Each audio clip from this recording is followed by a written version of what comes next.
Hola, soy Cristina Font y esto es La criminología puede llevar pendientes. En la ocasión de hoy estreno complemento, pero además aprovecho para hacer un alto en el camino y hoy 29 de julio les anexo un vídeo que va a tratar sobre qué acontecimientos históricos ocurrieron en la fecha 24 de julio, aprovechando además que vamos a finalizar este mes de julio de 2016.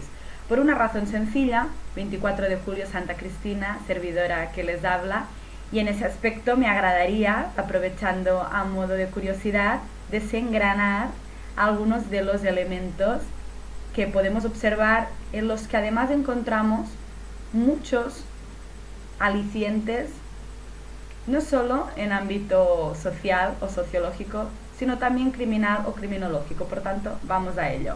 Empezaremos mencionando Portugal, precisamente país querido, y en ese caso vamos a decir que en Portugal ocurría en el año 1064, Fernando I de León sitiaba y ocupaba la ciudad portuguesa de Coimbra.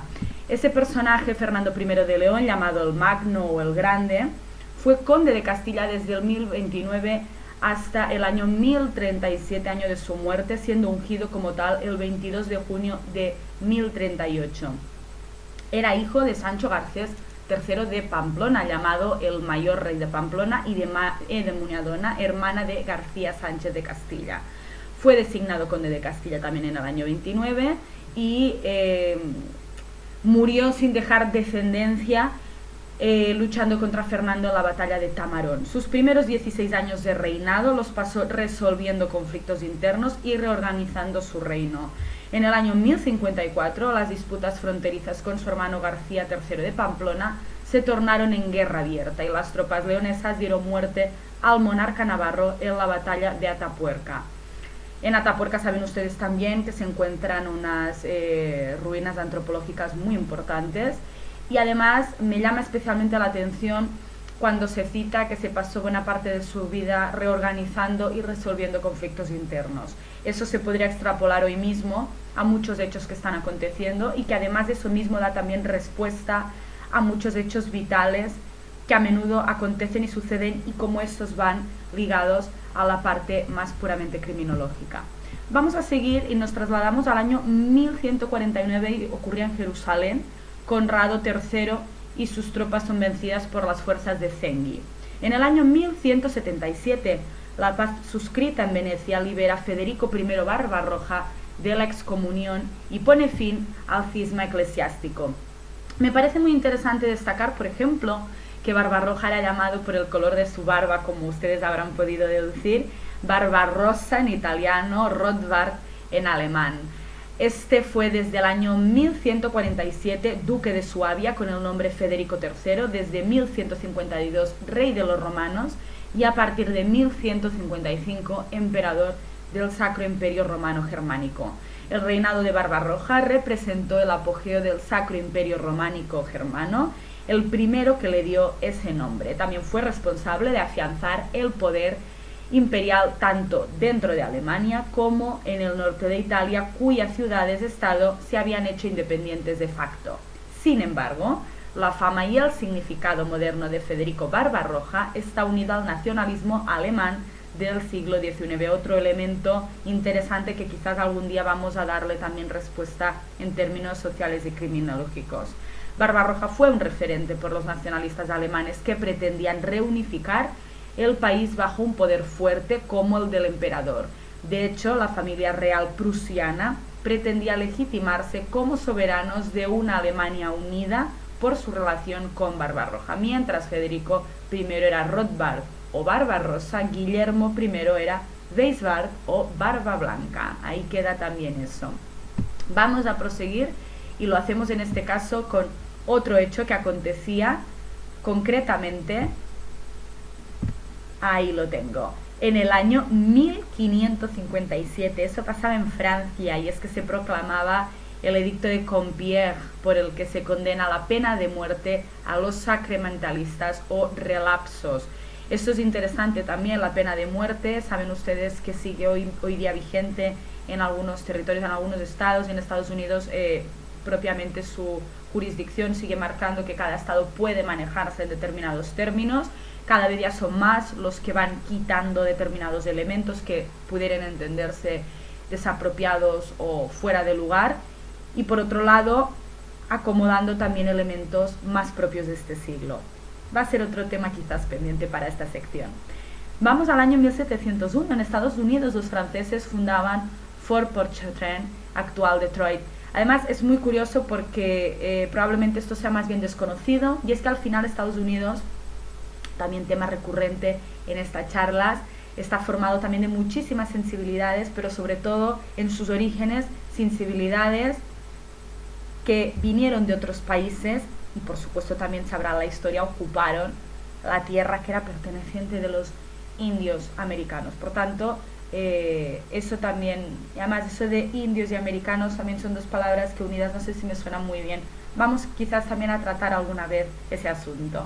Pasamos al año 1701 que acabamos de tratar de Estados Unidos, y pasamos ahora sí al año 1823, que se llevaba a cabo la batalla naval del lago de Maracaibo, en la cual el almirante José Prudencio Padilla derrotó a la Armada Española, donde así un paso importante dio para la independencia de Venezuela. Además, territorios independientes, que este tema me apasiona, y de ahí también quizás este odio genético tan interesante también de tratar y de dilucidar, y que también ha conllevado en la historia, donde muchos hechos en los que ha habido sangre, siempre ha habido hechos muy marcados históricamente, y sobre todo en esta parte criminal que se entiende también. En el año 1823, en este caso en Chile, se declaraba la abolición de la esclavitud. Me interesa este tema especialmente porque podrán ustedes observar cuando se habla de países emergentes en América Central, América Latina en su conjunto.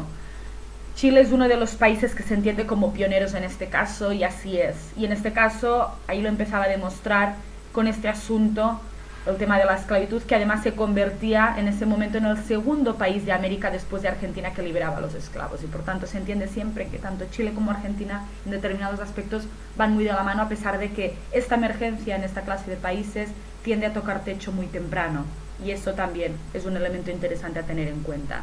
En el año 1871, en España, Manuel Ruiz Zorrilla era elegido presidente. En 1895, una nueva expedición de militares cubanos desembarcaba en la costa meridional de Sancti Spiritus y difunde la sublevación. En el año 1895, el psicoanalista austríaco Sigmund Freud lleva a cabo la primera interpretación completa de uno de sus sueños, el sueño de la inyección a Irma. Y además a mí me agradaría mencionar, y qué lástima que ahora no tenga el libro a mano, pero sí me agradará poder enseñarlo en otra ocasión.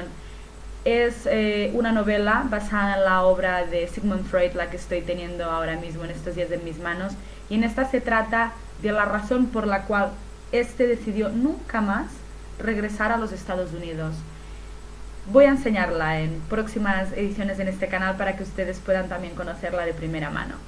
Vamos a proseguir en este caso, y lo hacemos en el año 1908. El sultán de Turquía restablece la constitución de 1876, lo que supone un triunfo del partido reformista Joven Turquía. Saben también ustedes lo que ha acontecido en Turquía, en Estambul. Se habla también de una posible trama en la que lo que se pretendería al final es, desde el mismo gobierno, generar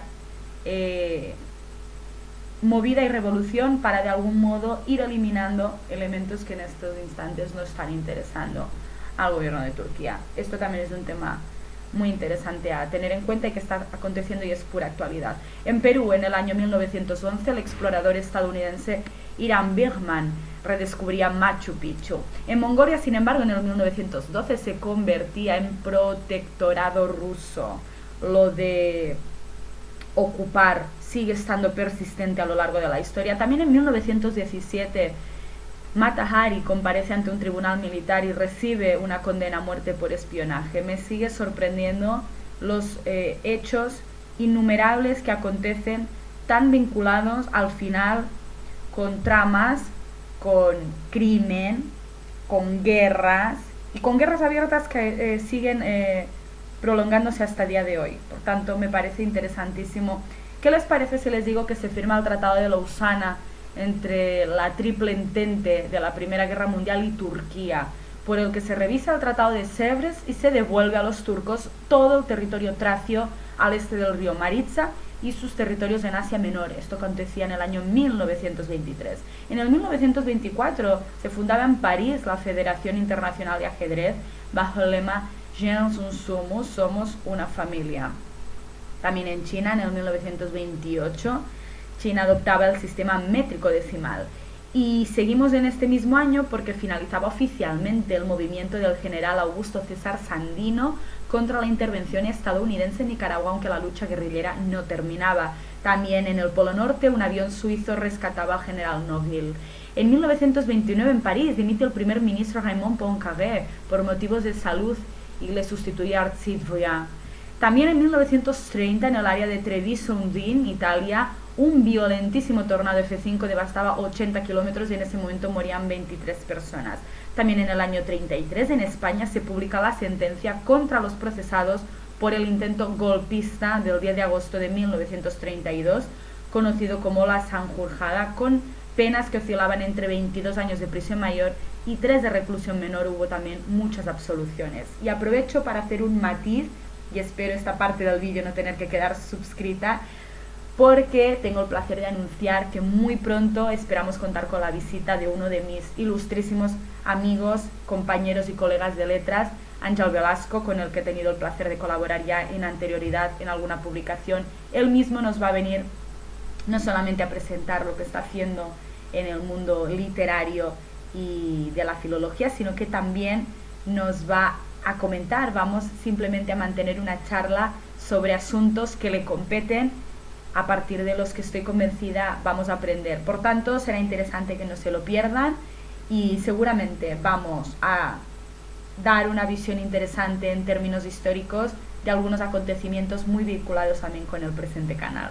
Seguimos entonces y hablamos ahora mismo de que en el año 1936 la Junta de Defensa Nacional dispone que Franco asuma el mando del ejército de Marruecos y del sur de España y Emilio Mola el del ejército del norte. En el año 36, Onésimo Redondo, jefe de la falange castellana, aparece en el frente de Lavajos en Segovia. En el año 1943, el Gran Consejo Fascista Italiano aprueba la retirada de Benito Mussolini y pide que el poder vuelva a la corona. Es interesante también porque estudiando crimen organizado, que es verdad, y lo mencionábamos en el anterior episodio, parece ser que ahora se etiqueta fácilmente terrorismo, parece que engloba todo y es un concepto que se debería coger con pinzas. Y en ese aspecto, en cuanto a la criminología o en el crimen organizado, es verdad que en épocas dictatoriales las mafias han tenido una capacidad de movimiento, sobre todo en Italia, muy interesante, muy interesante. Por tanto, probablemente algún día vamos a tratar absolutamente de este asunto. Más información, por ejemplo, el presidente de Argentina, Arturo Frondizi, declaraba la batalla del petróleo. En España, Gregorio López Bravo es nombrado nuevo director general de Comercio Exterior. También los aliados de la Segunda Guerra Mundial inician una campaña de bombardeos aéreos contra Hamburgo que durará 6 días. En París se inaugura la Conferencia de la Paz, en la que se discutirán los borradores de los tratados con Italia, Rumanía, Bulgaria, Hungría y Finlandia. En el barrio Pijirigua de la ciudad de Artemisa, Cuba, un grupo de bandidos anticastristas cubanos liderados por Tití y Machete, también en el marco de los ataques terroristas organizados por la CIA estadounidense, ametrallaba a los milicianos Joseito Longa, Marcos Castañeda Quiquete y Panchito, que resultaban heridos. También en España la dictadura franquista acuerda la devolución de los depósitos de oro constituidos por particulares en el año 1937. Neil Armstrong, Edwin Aldrin y Michael Collins regresan a la Tierra en el Apolo 11 tras realizar el primer viaje lunar de la historia humana. En España se prohíbe también el montaje de Adolfo Marsillac sobre la obra de Antonio Gala, Suerte campeón. Y aquí obviamente se vuelve a poner de manifiesto cómo se podría analizar lo que ha sido probablemente también la historia de la democracia en España, democracia más que en muchos casos es más que deficiente y muy precaria, a pesar de solo faltaría estar constituida en otros aspectos más amplios que en otros territorios, y por tanto esta es una de sus muestras, entre muchas otras que también de seguro, y por tanto también mencionando la dictadura franquista, vamos a investigar y a tratar. En Libia, un avión japonés de la línea de la Japan Airlines del tipo Boeing 747 Jumbo Jet estalla en pedazos tras la liberación de los pasajeros. También en el año 74, el escándalo Watergate. La Corte Suprema de los Estados Unidos ordenaba al presidente Richard Nixon entregar las cintas con grabaciones de sus conversaciones que mantenían su poder, y se negaba a entregar al investigador del caso. En Grecia, Konstantinos Kamaralis asume el cargo de primer ministro tras el abandono del general Feidon Giskis, jefe del gobierno de los coroneles. En el año 76, en la localidad italiana de Seveso, cerca de Milán, se escapa una nube de gas fetal cargada de dioxinas procedente del complejo químico de Igmesa. Los 15.000 habitantes de la localidad tuvieron que ser evacuados con graves lesiones cutáneas. En el año 77, en Madrid, se reestrena tras 40 años de prohibición la obra maestra de Sergei Einstein, El acorazado Potemkin. También el escritor Mario Vargas Llosa ingresaba en la Academia Peruana de la Lengua, y por otro lado, Jeroni Alberti se confirmaba como presidente del Consejo General Interinsular de Baleares. También en el Congreso Español se aprobaba el establecimiento del Tribunal Constitucional, y entraba en vigor en el año 80 en España la Ley Orgánica de Libertad Religiosa. Entre otras cosas, también hablamos de la Diputación de Almería, que creaba el Instituto de Estudios Almerienses para la investigación, y en Irán, sin embargo, se anunciaba el comienzo de una nueva ofensiva contra Irak en una guerra que ya ha cobrado 500.000 de muertos. También en Madrid y Barcelona se abortaba una vasta operación terrorista iraní. Esto acontecía en el año 84. El Congreso Universal de Esperantistas conmemora en Varsovia el primer centenario de esta lengua, creada por el doctor polaco Ludwig Zamenhof. También el español Pedro Delgado ganaba el Tour de Francia en el año 88, año en el que nació una servidora, y sin embargo en Irak en el año 90 se enviaban 30.000 soldados a su frontera con Kuwait, mientras Estados Unidos decretaba el estado de alerta de su flota de aguas del Golfo Pérsico. El español Miguel Indurain también ganaba el Tour de Francia por cuarta vez consecutiva en el año 94, mientras que en el 97 en el Instituto Roslin de Edimburgo, Escocia, varios científicos lograban el nacimiento de una segunda oveja clónica que se produciría como una proteína humana en la leche. Además, me acuerdo perfectamente de este acontecimiento. También, por otro lado, en el año 98 se emitía oficialmente por primera vez la serie de dibujos animados estadounidense Bob Esponja por Nickelodeon, y en el año 99 ocurrió el debut de las hermanas Serena y Venus Williams en la Fed Cup de tenis. Entramos ya en la década del 2000 con una noticia en relación al activista de la banda terrorista ETA que moría en Alicante al estallar el artefacto explosivo que manipulaba en un apartamento de la localidad costera de Torrevieja. En Nepal, los monzones causan un centenar de muertos en los últimos 4 días, y también la resistencia iraquí mata a 3 soldados estadounidenses en respuesta al asesinato de los hijos de Saddam Hussein.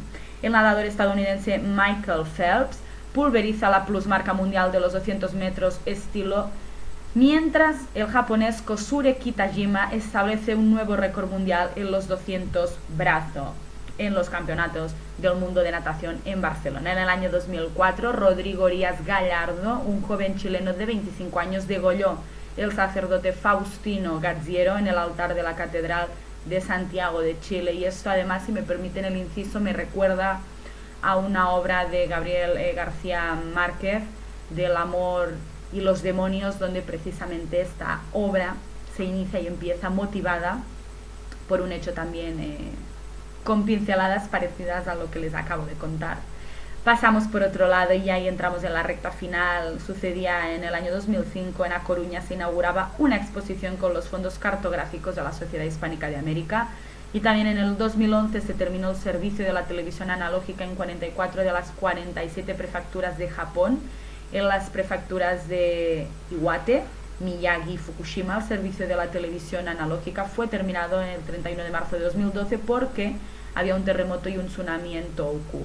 Y terminamos esta recopilación en el año 2013 en Angrais, un barrio de las afueras de Santiago de Compostela, España. Un accidente del tren Alvia viajaba con 218 pasajeros y descarrilaba a la altura de la curva llamada Agrandeira, dejando 78 muertos y 131 heridos. Por cierto, además, tema aún muy controvertido, dado que el actual presidente del Congreso, Ana Pastor, según fuentes cercanas a las víctimas del tren Alvia y además según los acontecimientos que han marcado este suceso, no fue del todo bien atendido ni del todo bien desengranado. De hecho, informes aún apuntan en que hoy día se está luchando para conseguir, y creo que además recientemente se ha conseguido, poder obtener más datos sobre este fatídico suceso. Algunos nacimientos interesantes, por ejemplo, sucedían así. Nacía el médico Giovanni Manardo, o por ejemplo John Newton, compositor británico, también el pintor ucraniano Vladimir Voroikovsky, o Víctor Manuel I, rey de Cerdeña, también Simón Bolívar, militar, estadista y político venezolano, libertador de América del Sur. También podemos contar con Alejandro Dumas, padre, en este caso, novelista y dramaturgo francés, nacía en el año 1802. También, por ejemplo, puedo hacer mención de Margaret Steiff, diseñadora de juguetes alemana, o Francisco Pradilla, pintor español. También Carlota de Prusia, aristócrata alemana, o, por qué no, el escritor británico Edward Frederick Benson. También el poeta, docente y político salvadoreño Vicente Acosta, o el ingeniero alemán Julius Müller, administrador general de la Deutsche Reichsbahn. También Ernest Bloch, compositor suizo, o el nadador argentino Pedro Candioti. También director de cine estadounidense Delmer Daves, o el escritor italiano Vitaliano Brancati. También José Noriega, cantante español, o el futbolista español Antonio Ramallets, en este caso catalán. También Eduardo Manchón, futbolista español, y Gisé Valdao, actor brasileño. También Aldo Braga, actor argentino, o bien también Walt Bellamy, baloncestista estadounidense, terminando por ejemplo con Paco Pastor, cantante del grupo Fórmula Quinta y compositor y actor de cine y televisión español, o bien también con el primer ministro portugués Pedro Passos Coelho. También futbolista costarricense Minor Arguedas, o Jennifer López, actriz y cantante conocida de nuestros tiempos. Y ahora sí pongo el punto y final con el futbolista mexicano Carlos Fierro. Todo esto sucedía así, y también por supuesto vamos a recordar algunas fechas simbólicas en el caso del obituario, porque fallecía el príncipe de Asturias Carlos de Austria en el año 1568, también el poeta y dramaturgo español Luis de Guilaz en el año 74, Vicente Acosta, poeta y docente y político salvadoreño, del que además hacía mención anteriormente. También James Chadwick, físico británico, premio Nobel de Física en el año 1935, o el actor británico Peter Sellers. También el octavo presidente de Estados Unidos, Martin Van Buren, en el año 1862, político estadounidense, octavo presidente, como les venía diciendo. Y por otro lado también podemos recordar el presidente de Ghana, John Atta Mills, que fallecía el pasado año 2012. Todo esto sucedía así. Por supuesto, hay también una celebración curiosa de la que también seguro podríamos investigar y dar más detalles en futuras ocasiones, y es de la sociedad mormona, y es que precisamente el 24 de julio desde el año 1847 se celebra el Día de los Pioneros Mormones en Salt Lake City. Terminamos con esta información, les espero en próximas ocasiones, un cordial saludo, hasta pronto.